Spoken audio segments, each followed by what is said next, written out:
You're listening to The Philosopher's Note on Body-Mind Mastery. More wisdom in less time.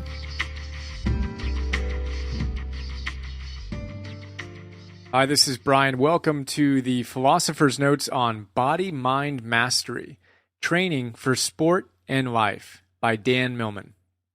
We'll start with a quote. Whether you are a world-class competitor, weekend athlete, or fitness enthusiast, this book will help you overcome self-created hurdles and reawaken the natural athlete, the body-mind master inside you. Body-Mind Mastery provides a clear map to a less stressful, more meaningful approach to practicing sport and life. It's not about dedicating your life to your training, but dedicating your training to your life. End quote. That's Dan Millman from Body-Mind Mastery. So Dan Millman is a former world champion athlete and gymnastics coach at Stanford and UC Berkeley. He's also a really cool, wise guy. If you've read his classic semi-autobiographical book, Way of the Peaceful Warrior, that was recently made into a cool movie starring Nick Nolte as Socrates, you know how Dan brilliantly weaves Western and Eastern thought into a practical philosophy for our modern lives. This book is all about integrating our body and minds to create a deep sense of wholeness. As Dan says, quote, "You are a dynamic whole greater than the sum of your parts. By integrating your body, mind, and emotions through training, you reshape your life." End quote. You don't need to be an athlete to dig the wisdom, and I trust you'll enjoy the big ideas I've selected to help us get our body-mind mastery on. We'll start with the first big idea, vigor, vitality, and activity. Quote, "Remember that vigor and vitality is a matter of activity, not necessarily formal exercise. I'm always amazed to see cars driving around and around looking for the closest space to the health club so they can get on a treadmill and walk 3 miles. Park the car at the farthest point from the store. Use the stairs instead of the escalator or elevator. Carry your groceries, garden, and do other activities that keep you moving. You will add more years to your life and more life to your years." End quote. Got to smile at that vision of peeps waiting for the closest spot to the door at the gym and laughing at myself because I think I've done that at least once or twice back in the day. This book is packed with wisdom, and if you've read any of Dan's work, you know that he always comes back to the simple stuff. So we'll start there. What little things can you do in your day-to-day life to increase your activity level, to enhance your vigor and vitality? The next big idea is the fear of failure. Quote, "Ultimately, fear of failure generates a vicious circle that creates what is most feared. To break this cycle, you need to make peace with failure. It isn't enough to merely tolerate it. You need to appreciate the failure and use it. Body-mind masters have made peace with failure, treating it like an old friend playing a practical joke. The greatest inventors, artists, and athletes have all failed many times. Babe Ruth was the home run king of his time, but also the strikeout king." End quote. The fear of failure. Here's what Michael Jordan, one of the greatest athletes ever, has to say about failure. Quote, "I've missed more than 9,000 shots in my career. I've lost almost 300 games. 26 times I've been trusted to take the winning shot and missed. I've failed over and over again in my life, and that is why I succeed." That's from a great Nike commercial. Super strong. You can check it out at philosophersnotes.com/videos. We've got a couple dozen amazing videos. Robert F. Kennedy tells us that, quote, "Only those who dare to fail greatly can ever achieve greatly." And David Viscott says, "In the end, the only people who fail are those who don't try." What's your relationship to failure? Have you made peace with it and gone so far as to see it as a necessary part of doing anything, let alone achieving greatness? Sweet. Next big idea, rockin' it baby style. Quote, "If babies held the same tendency towards self-criticism as adults, they might never learn to walk or talk. Can you imagine infants stomping, 'Arg, screwed up again'? Fortunately, babies are free of self-criticism. They just keep practicing." End quote. I love that. Looking to babies as an example of how to learn is so powerful. Throw yourself back into your diapers and then imagine approaching learning how to walk or talk from your current mode of being. It's a seriously amusing and frightening thing to imagine. And the simple fact is that most of us would probably never learn to walk if we treated ourselves then the way we do now. As we move into the domain of the unknown and pick up a new skill, whether it's physical in sports or emotional in relationships, let's be a little kinder with ourselves and have fun, celebrating the tiny improvements and laughing when we fall on our diapers. As Dan says, quote, "So be gentle with yourself. Show yourself the same kindness and patience you might show a young child, the child you once were. If you won't be your own friend, who will be? If, when playing an opponent, you are also opposing yourself, you will be outnumbered. You probably would find it cruel and unnecessary to say to someone, 'You are really stupid. You keep making the same mistakes. You should give up. You'll never be any good.' Yet we think it's okay to say the same things to ourselves." End quote. So get your baby on the next time you're bold enough to learn something new, will you? I promise to do the same. All right, the next big idea is the moment of truth is now. Quote, "Freedom from mental distraction equals power. Olympic champion weightlifters not only have powerful bodies, they have powerful minds. The same quality of attention free us, in the moment of truth, from any thought of self-concept, criticism, or fear. Body-mind masters eventually come to the realization that this, in every moment, on or off the field, is the moment of truth." End quote. That's fantastic. Some strong statements are packed into that little paragraph. First, freedom from mental distraction equals power. Do you think an Olympic weightlifter would be an Olympic weightlifter if only his or her body was strong? Of course not. It takes an incredibly strong mind to train like an Olympian, and perhaps an even stronger mind to shut out all the fear, doubt, criticism in the moment of truth, allowing all of one's power to come through in their performance. Amazing. Of course, the same holds true with us. Are you free from mental distraction throughout your day? Whether it's at the gym where you can meander through a workout or intensely focus your energy, or in the car driving your kids to school, where you can be fully present or distracted, or in the office, of course, where you can choose between presence or distraction. Freedom from mental distraction equals power, Dan says, begs the question, how's your power? How free are you from mental distraction? I love this thought too. He says, body-mind masters eventually come to the realization that this and every moment, on or off the field, is the moment of truth. The moment of truth isn't about the championship game. It's about this moment, and this moment, and this moment, and each moment gives us an opportunity to be fully present and fully alive as body-mind masters. Or, of course, not. Makes me think of the Greek word arete. The word literally translates as virtue or excellence, but has a deeper meaning, something closer to striving to do your best moment to moment to moment. The classic Greek philosophers like Socrates and Plato and Aristotle said that happiness was the essence of life, and that if we want to live with happiness, we need to live with arete. How? Make this moment your moment of truth, and this moment, and the next, and the next. We do that, and there's no room for regret, anxiety, disillusionment, etc. So let's free our minds of distraction, fully show up in this moment, and flex our power. The next big idea is backing up to get a running start. Quote, now that you have a better understanding of the mental mechanisms that influence your performance, you'll realize that although we all find ourselves in slumps occasionally, we don't need to get stuck in them. And when you feel like you're going nowhere, or even slipping backward, you may actually be backing up to get a running start. End quote.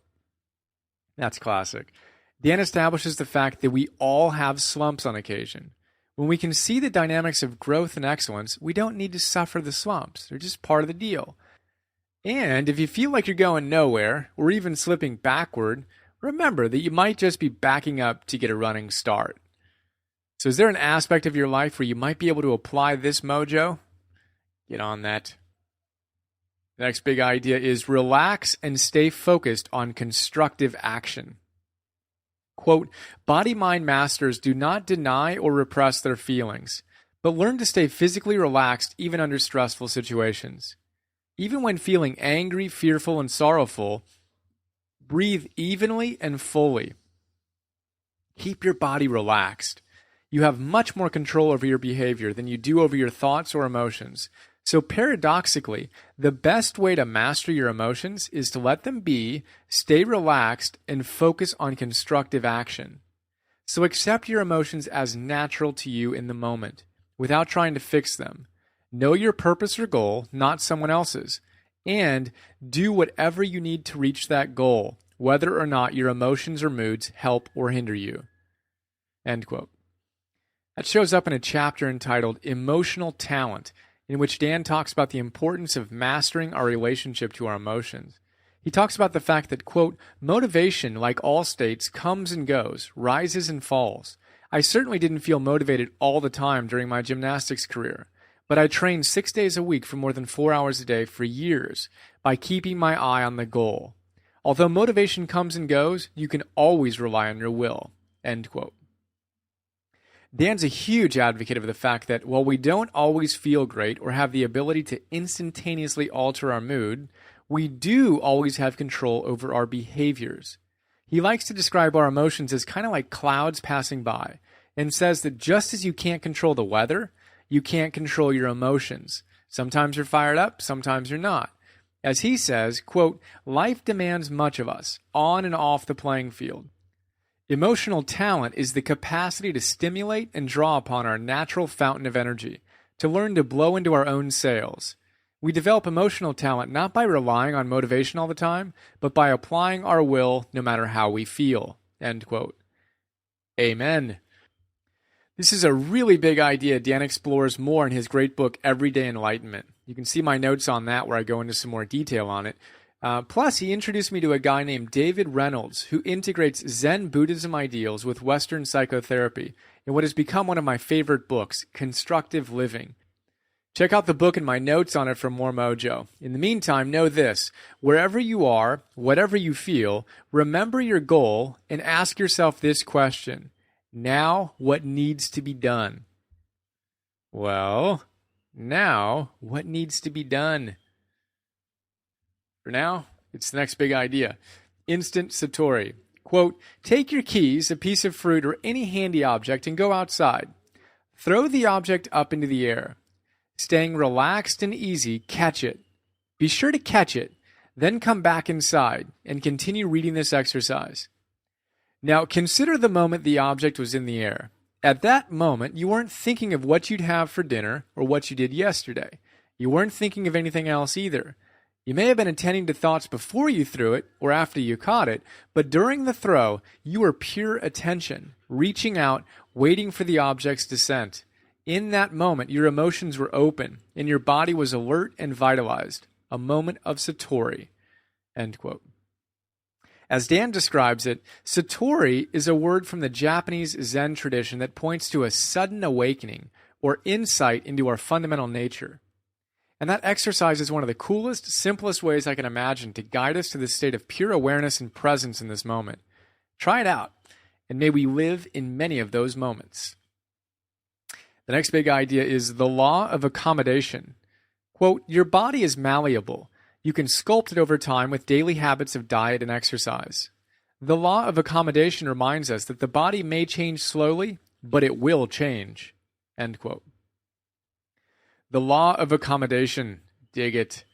It can also be described as the training effect, and basically describes the fact that your body and mind will accommodate itself to the load you put on it.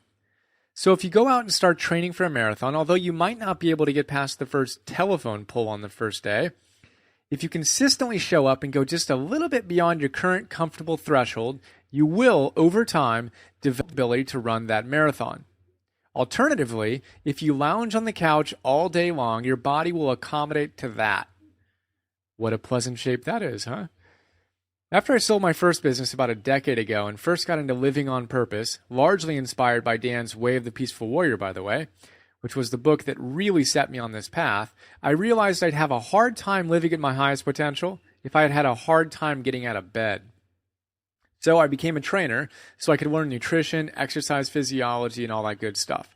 One of the coolest lessons I learned was the idea of consistency over intensity. It's much better to show up at the gym regularly for a basic workout than go off for a couple hours every other week, obviously. As Dan says throughout his books, it's much better to do something for a little bit every day than a lot once in a while. For example, it's better to meditate for a few minutes a day than for an hour once a week. It's better to move for 15 minutes or 5 a day than it is to train hard for a couple hours once a week. Another one of my friends and favorite teachers, Robin Sharma, says that the hallmark of great people is very simple: consistency on the fundamentals. Your body and your mind are malleable.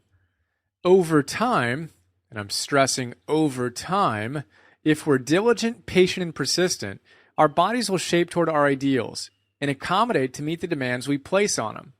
But we've got to show up. So what are your fundamentals? And how's your consistency? How can you be a little or maybe a lot more consistent? Starting today, let's embrace the law of accommodation. The next big idea supports that. It is building new habits. Quote, this initiatory period of change may last from 1 to 6 weeks or even longer. Unless the desire to change remains strong, body and mind tend to return to old, familiar patterns. It takes time, from 3 to 6 months, for old habits to become obsolete.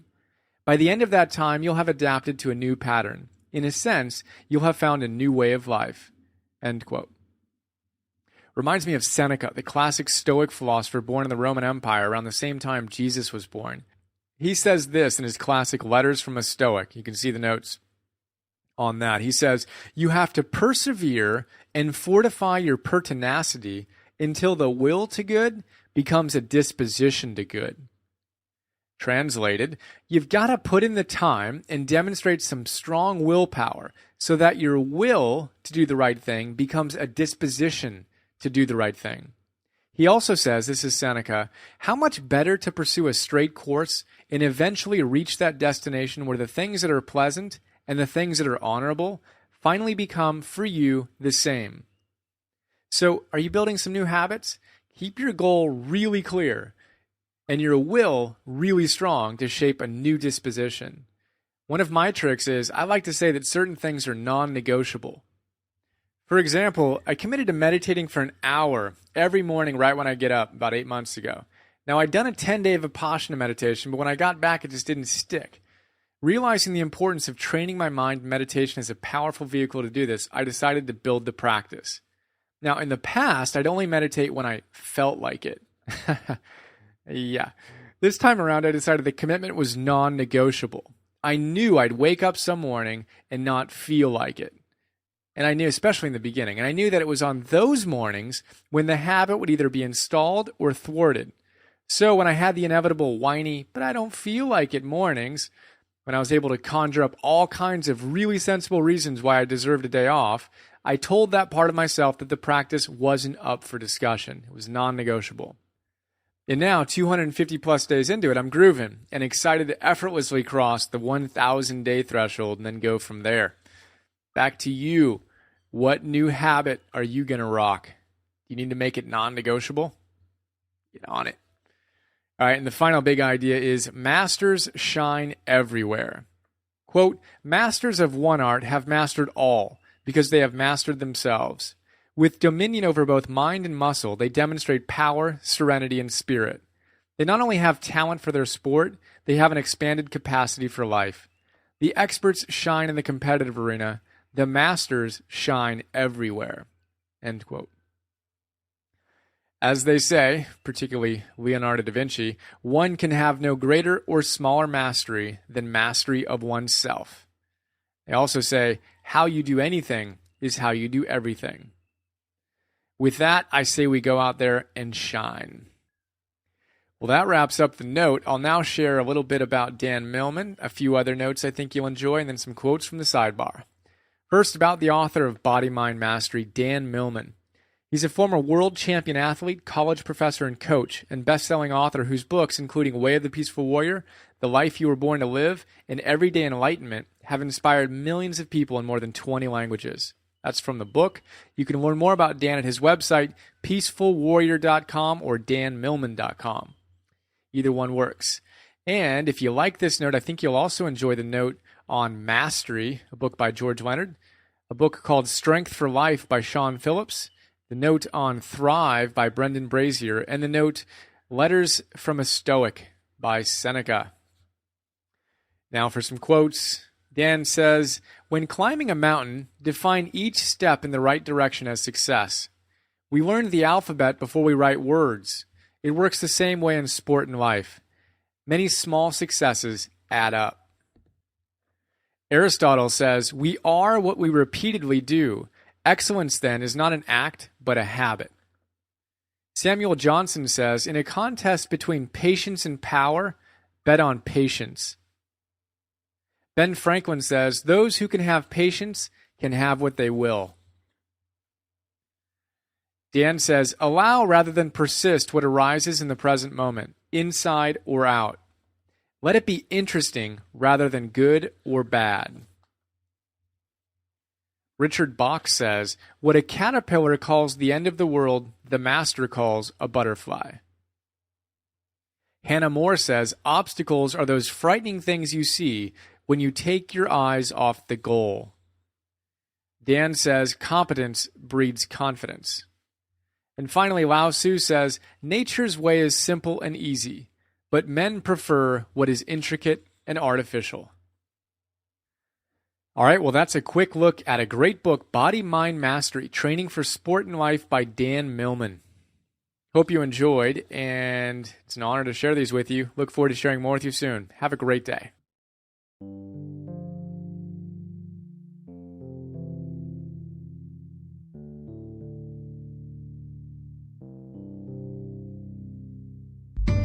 We hope you enjoyed this Philosopher's Note. Please go to www.philosophersnotes.com to download more.